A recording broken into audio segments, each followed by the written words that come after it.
Сегодня я отвечу на ваши вопросы про луналикую Михримах Султан.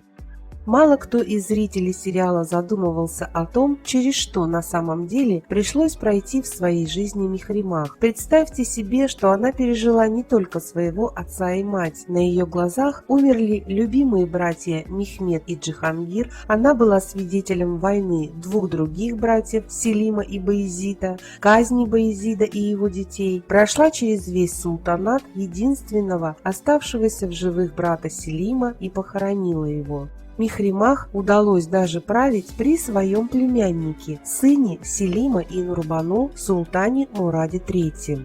Так что же делала Михримах в то время, как из жизни ушла Хюррем? Узнаем главное. Основные характеристики брака Михримах Султан.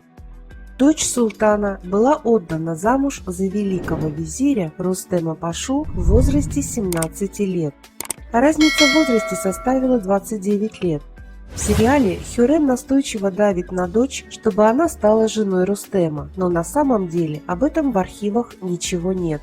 Однако историки точно описывают, что брак был счастливым. Современники того времени писали: Рустем Паша хорватского происхождения, из Эндируна. Он был старше, некрасив, но необычайно умен. Михримах любила мужа, была ему верна и даже после его смерти замуж больше не выходила, хотя такая возможность у нее была. Один Паша был даже ей сосватан. Рустем же свою супругу боготворил, дарил ей дорогие подарки, оберегал, правда был очень ревнив. Опять же, в сериале нам показали иностранного раба доктора Педро, и такой персонаж в истории был. Однако, в отличие от сериала, Михримах повода для ревности Рустему не давала. Она вообще обладала достаточно кротким нравом и мягким характером, потому всегда находила компромисс со своим ревнивым супругом. В браке с Пашой Михримах родила девочку Айше Хюмашах Султан и как минимум одного сына. Хоть история и описывает Рустема как достаточно жесткого человека, но в ней же говорится о том, что к смерти его привела любовь. В этот раз серьезно заболела его дочь, которую он буквально обожал. Врачи дали отрицательный прогноз, сказав, что девочка умрет. Рустем умер от отчаяния и серьезного психического расстройства в связи с этим. А вот Айше выздоровела и прожила свою жизнь. Какое влияние Михримах оказала на султанат? После смерти Хюррем Михримах стала правой рукой своего отца султана Сулеймана. Будучи очень богатой женщиной, а после смерти Рустема к ее активам перешло и все его несметное богатство, она оказывала материальную поддержку своему отцу в тяжелые для него времена. После смерти Сулеймана и восшествия на престол брата Селима Михримах консультировала в вопросах управления государством нового султана. Она управляла гаремом, спонсировала военные операции. Нурбану пришлось долгих 8 лет правления Селима быть на подхвате в гареме у луналикой и влиятельной сестре султана. Когда, упав в бане, погиб султан Селим, страной стал править его сын Мурад III. И здесь Михримах не оставалась в стороне от управления делами. Несмотря на то, что Нурбану стала законной валиде султан, ей снова пришлось делить власть, теперь уже с тетей султана. Историки описывают отношения Михримах и Нурбану как теплые и дружественные. Думаю, что дочь Сулеймана была очень сильной женщиной и умной, раз ей удавалось так долго сдерживать амбиции Нурбану, и в гареме Михримах, скорее всего, не только уважали, но и побаивались. Остается только догадываться, какие серьезные силы были сосредоточены в ее руках, хотя миром правят деньги, как утверждают многие.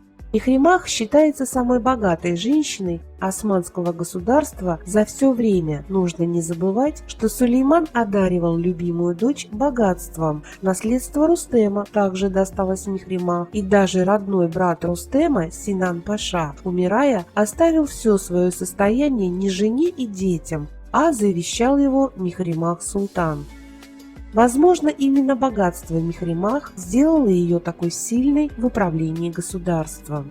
Наследие Михримах Султан.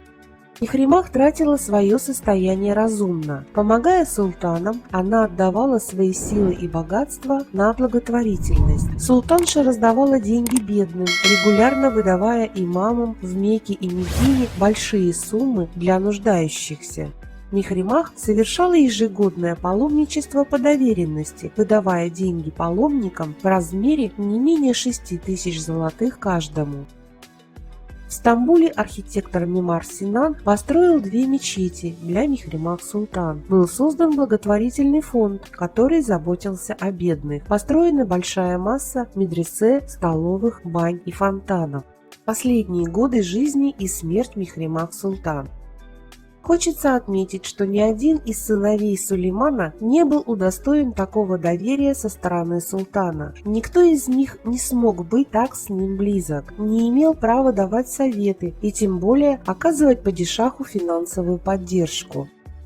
Мехримах, рожденная любимой женщиной султана, смогла стать достойной дочерью и другом для Сулеймана. И все лишь потому, как мне кажется, что она не имела права претендовать на трон, а потому не представляла никакой угрозы для власти султана. Любовь кануни к дочери выразилась даже в ее смерти, ведь только она была удостоена права быть похороненной рядом со своим отцом.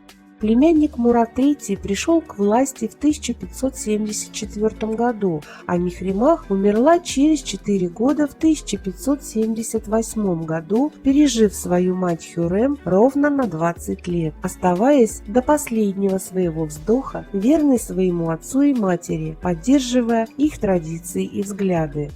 Женщине было 56 лет, когда ее не стало, но за такой сравнительно небольшой срок жизни ей удалось пережить немало. Но настоящая правда, которая сохраняет имя Мехримах Султан до сих пор, это то, что о ней говорят люди. Несомненно, щедрая, добрая и отзывчивая. До наших дней дожили и работают фонды и объекты, построенные при жизни луналикой дочери султана. Вот такой мы увидели в истории Мехримах Султан.